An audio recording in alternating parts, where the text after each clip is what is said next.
Welcome to the lecture Suture Patterns, and I'm Dr. Mukesh, a senior veterinarian from Worldwide Veterinary Service India. There are various suture patterns which can be used in various circumstances. So, surgeons will have their own preferences, and the point made in the lecture are regarding as guide only. Okay? A simple interrupted suture is made by inserting the needle through tissue on one side of an incision or wound, passing it to the opposite side and tying it. Okay? And you should remember here, you should apply sufficient tension to oppose the tissue only and do not tie the knots too tightly. If you tie the knots too tightly, what is going to happen is it's going to hinder the circulation on the over there, and it's going to cause tissue necrosis finally.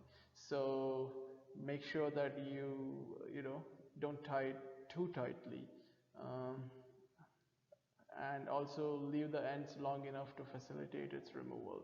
Means after you're done for the external suture, you might have to remove it, so you have to leave a little bit and a little bit long so that it can be cut finally. The upside of this pattern, it's that it has good apposition. The downside is that it's less resistant to the effects of the wound tension. That means that if there's a lot of tension in the wound which you're closing up, it can snap out. The horizontal matrices are placed by inserting the needle on the far side of the incision, passing it across the incision and exiting it on the near side. The needle is then advanced 6 to 8 millimeters along the incision and reintroduced through the skin on the near side. It is then crosses the incision, exiting it from the skin on the far side, and the knot is then tied. Okay, and the horizontal mattress, you can use it for relieving the tension where the tissue is having a lot of tension, and you might have to use these tension relieving patterns like horizontal or vertical mattress. And the problem with horizontal mattress is that it may produce some eversion on the wound edges, and also it may hinder the blood supply. Place the vertical mattress suture. The needle is introduced approximately 8 to 10 millimeters from the incision edge on the one side, passed across the incision line, and exited at an equal distance on the opposite side. The needle is reversed and inserted through the skin on the same side and exited on the far side. Each bite approximately 4 millimeters from the skin edges, and the knot is tied. And vertical mattress can be used in same circumstances where horizontal mattresses are used. That means it's also a tension relieving suture pattern, and the upside over here is, or horizontal mattress, is that it does not cause much of a skin eversion, and there's less risk of skin ischemia in the skin edges, and necrosis can be prevented. And you can also use vertical mattress in combination with other suture patterns to relieve tension. Like you can use one set of vertical mattress and then again horizontal mattress and again vertical mattress, or vertical mattress with cross mattress.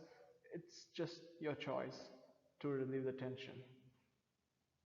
The other suture patterns which we are going to deal with in this lecture is cruciate mattress or the cross mattress, simple continuous, and subcuticular. The cruciate mattress or the cross mattress is just another variation of horizontal mattress. Here the advantage is that it causes less eversion of the skin in the wound edges, so it is better than the horizontal mattress.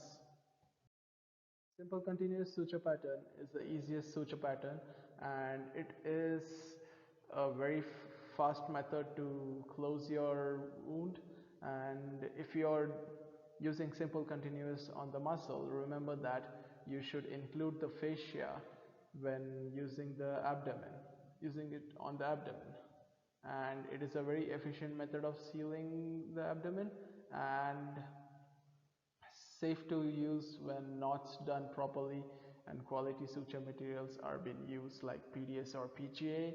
And please avoid using simple continuous suture pattern on the skin, because um, if the animal interferes, so that means that if the animal bites the wound, the external suture, and one of the simple continuous strands are being broken, the whole wound can open up. Now let's move on to subcuticular and intradermal suture patterns. The intradermal is more sophisticated way of closing a skin wound, and it has more aesthetic and cosmetic appearance. And the thing is that intradermals requires a lot of practice and skill to perform these kind of suture pattern. So initially, if you are not used to doing intradermals, it will be a bit slower, and the upside is that it is very resistant to the tension, and also this kind of suture pattern can be used in wild or aggressive or feral dogs, um, which where you can reduce the kennel keeping time, because intradermal usually doesn't, if performed properly, doesn't require much attention or post-operative care. And you can uh, while closing the intradermals, you can use the Aberdeen knot to bury the knot of the incision. The Ford interlocking pattern is just a modification of the simple continuous pattern, and it is very fast to do, and the apposition and the seal of the incision is superior compared to the simple interrupted pattern. And you can use it for closing of long incisions, or it can also be used to seal a post-mortem wound during the autopsy. The surgeon's knot is pretty secure compared to the square knot or the granny's knot. The surgeon's knot is performed by taking two throws through a needle driver and followed by square knots.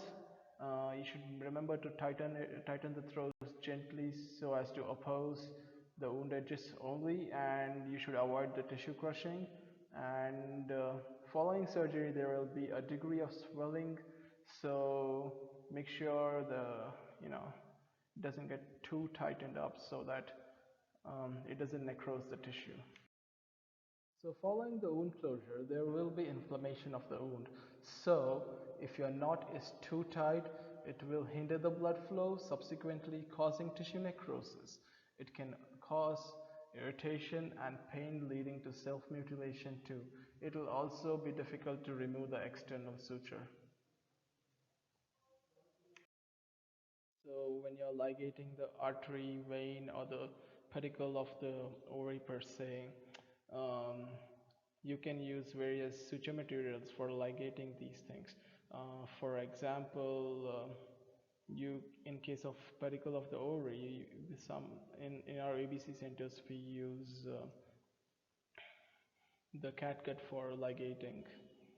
So here, while using the catgut, we use square knots for ligating the pedicle of the ovary, and since the catgut does not have good memory, so we might have to pin it down with our thumb tightly for like 10 seconds, then again one more square knot and tighten it again for 10 more seconds. So at least when you're ligating the pedicle of the ovary, remember that at least you need to have two ligatures to ligate the ovary, because if one ligature fails, the other can prevail. And in case of the body of the uterus, um, when you're ligating it, if the body is too thick or fat sometimes, or if it is pregnant sometimes, your square knot might not work. So at that time you might need to transfix the body of the uterus. So transfixation is nothing but you're securing